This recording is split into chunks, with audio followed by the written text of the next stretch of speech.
Welcome back to ESBL Boxing's YouTube channel. Delighted, as always, to be joined by Paul Kelly. This is the big fight breakdown, the big world title cruiserweight clash between Chris Billam-Smith and Richard RIAKPORHE, following on from their rematch from a few years ago. Paul, good to be joined by you. We're over with kind of the 3-week madness of those two Saudi fight weeks. Josh Day, Jack Catterall had a bit of a week off, but we're back for another big fight week. Another domestic grudge match that same as we saw in Leeds a couple of weeks ago. This time we are in South London, Selhurst Park, Crystal Palace. Going to cover a couple of things here, Paul. First thing I wanted to ask you about was inactivity. Richard RIAKPORHE won the first fight between him and Chris Billam-Smith back in 2019. I think it's fair to say, kind of since then, probably Jack Massey is his best win. And he fought twice last year, but overall he's not been it's a mixture of not being hugely active and not being hugely active against high level opposition. He's kind of fought decent names, maybe people like Glowacki who are past their best, or people who are kind of British title level like Dion Juma, but this is for a world title and Chris Billam-Smith's a world level fighter now. What goes through your head when I kind of was saying those things? Does it cross your mind that Richard RIAKPORHE might struggle in this fight because he's just not kind of maybe competed at world level before, really, or for a long time? Yeah, mate, thanks for having me on. I think it's a valid point and definitely a topic that needs spoken about. And yeah, I mean, you compare the two since their first fight, and you look at the activity Billam-Smith has had, and gradually stepping up every time as well, compared to RIAKPORHE, as you mentioned, and he's had fewer fights than Billam-Smith. Probably, you would say as well at a far lower level than Billam-Smith as well. And just in general, yeah, mate, as you mentioned, Jack Massey definitely for me, I do agree with what you've said there. The best win on RIAKPORH's resume since the Billam-Smith victory. Um, but yeah, it's not great the fact that you're right. He's maybe had a couple of fights here and there, but you're like, right, okay, finally Richard RIAKPORHE is going to shake a bit of ring rust off here, but then for one reason or another, he's maybe stopped a guy in a few rounds, or just it hasn't been that competitive of a fight, and he hasn't had to go through the gears. So I do completely understand what you're saying, mate. And yeah, I think it's a very valid point because, I think there's activity, and then there's activity at a level, which is what you alluded to correctly there, in my opinion. I think, yeah, even if he has gone 10 rounds with whoever, um, at what level was that? How many gears did RIAKPORHE have to go through? Did he win the fight in second gear? Because, let's be honest, you're not going to win a fight against Chris Billam-Smith in second gear. You're going to need to be up in fourth or fifth gear to win this fight. And it is a huge difference. Will he be a little bit apprehensive? Knowing, obviously, I'm assuming he's been in the gym non-stop and ever since, even though he hasn't been particularly active in the professional ring. But there is a difference between being active in the gym and being active in the ring. We see it with all fighters. They might deny it, but no, there's definitely a difference, and it's definitely a point that I'm glad you brought up, mate, because yeah, it could play a huge factor here. If you're going purely off activity, you've got to favour Chris Billam-Smith. Yeah, absolutely. I think, like you mentioned there as well, yeah, activity at a level, and I think rounds is another factor here. It's been over 2 years since Richard RIAKPORHE had a fight that went past 4 rounds, which is credit to him. He's not been fighting kind of area level fighters or journeymen. He's been kind of blowing guys away. And I think I was at the Fabio Turchi fight a couple of years ago, and it was kind of billed as a tough fight for him. And he blew Turchi away. I think it was a body shot in the second round. So it just goes testament to how good he is, but he's not been in kind of a tough fight or a war in the same way. Chris Billam-Smith obviously had to win the fight against Lawrence Okoli in a scrappy fight, had to stop Masternak and come from behind as well in his last fight. He's had much tougher fights than RIAKPORHE, and whether that works for whoever in what way is kind of we'll see, I guess. But it is a concern to me personally. I think it's a big step up for RIAKPORHE. Chris Billam-Smith, exactly a year ago, pretty much, beat Lawrence Okoli, obviously, best night of his life. Obviously beating him at Bournemouth Football Club's stadium. Fought in Bournemouth again in December against Masternak in a a fight that was maybe seen as not a key busy fight, but he was, I would say, was a fairly strong favourite in that fight, Chris Billam-Smith. And I was lucky enough to be there for that fight, and he got the stoppage, but he was definitely behind on the cards, and the way it was looking like Masternak was going to head towards a points victory. So it was a tougher fight than expected. Now 33 years old. What do you make? What have you made of the last kind of 12 months of Chris Billam-Smith's career, Paul? Yeah, I mean, you have to be impressed. I mean, I think people kind of were quick to maybe criticize Okoli after that fight, right? But if you think about it, the narrative before that Okoli fight was Okoli could be the best cruiserweight in the world here. This is before Jai Opetaia really jumped onto the scene. You're kind of thinking Lawrence Okoli is the number one at cruiserweight. He was massive, obviously, and he was stopping a bit more or less everybody, looking impressive doing so.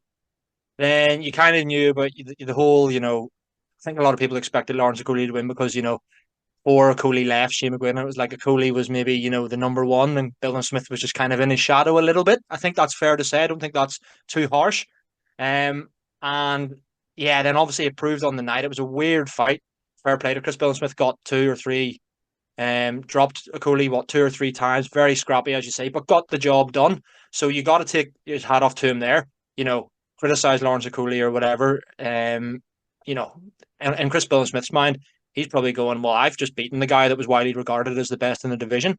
Then you mentioned there the Masternak one again, an interesting one. I remember talking to Casper, our Polish friend, and he was saying how don't write off Masternak in this fight, just on a boxing ability and it was looking bleak for a while for Chris Billam-Smith, as you say, you were there. Ended up getting the stoppage, but it was not plain sailing by any stretch of the imagination. But he got the job done, and I think that's something that Chris Billam-Smith is very good at doing, just getting the job done. You even look at fights before the Okoli ones. Obviously for that European title fight, that sensational stoppage. You look at the Isaac Chamberlain fight; it was tight for a while. He ended up getting the win there, digging deep. Chris Billam-Smith is a fighter who clearly can dig deep, right down in the gum shield when he needs to, and just as I said, get the job done. So yeah, you can't not be impressed by Chris Billam-Smith. He hasn't lost a fight, bar that split decision. To RIAKPOR, that was 5 years ago. So yeah, I don't think you can be anything but impressed. But yeah, definitely been impressed. But there's definitely room for improvement, in my opinion, as well. Yeah, for sure. I just think that the expectations of Chris Billam-Smith's career weren't that he was going to be a world champion from kind of the outside.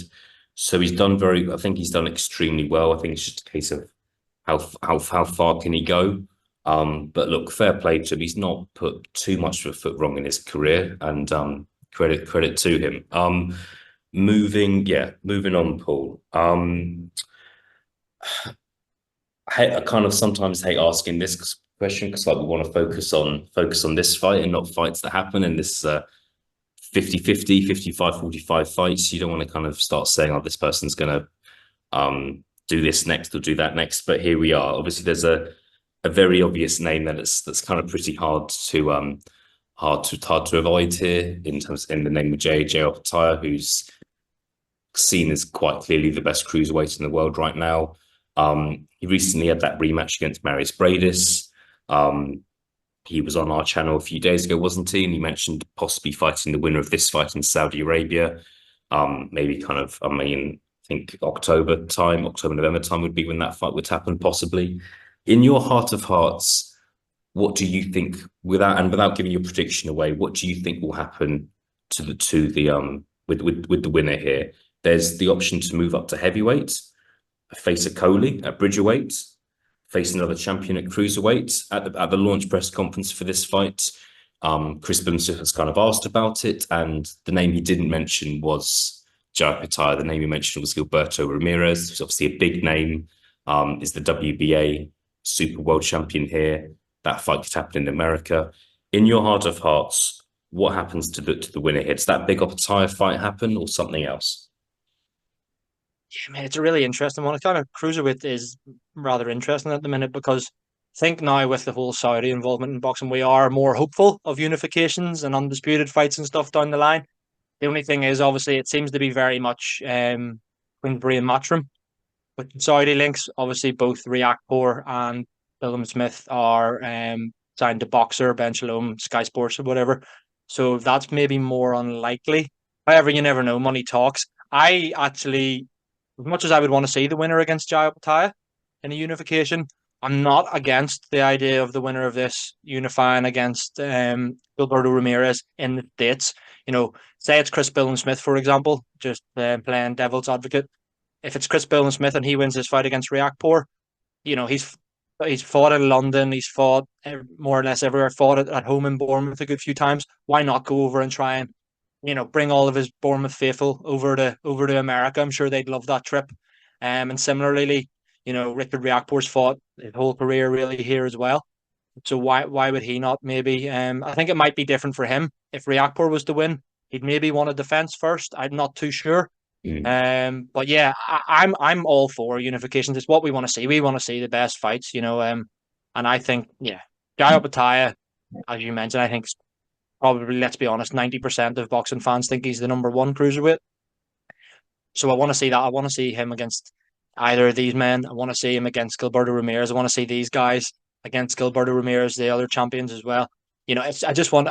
We all want to see just unifications and the biggest and best fights. So yeah, here's hoping, mate. I'd be more hopeful of a unification, whether it be Jai Optaia or Gilberto Ramirez, if Billam-Smith was to win, because as I said, there he maybe will have had his couple of defenses then, time to unify. Whereas with Riakporhe, if he was to win this, becoming world champion for the first time, might want to make a defense or two before then going to the unification. But we'll see, I suppose.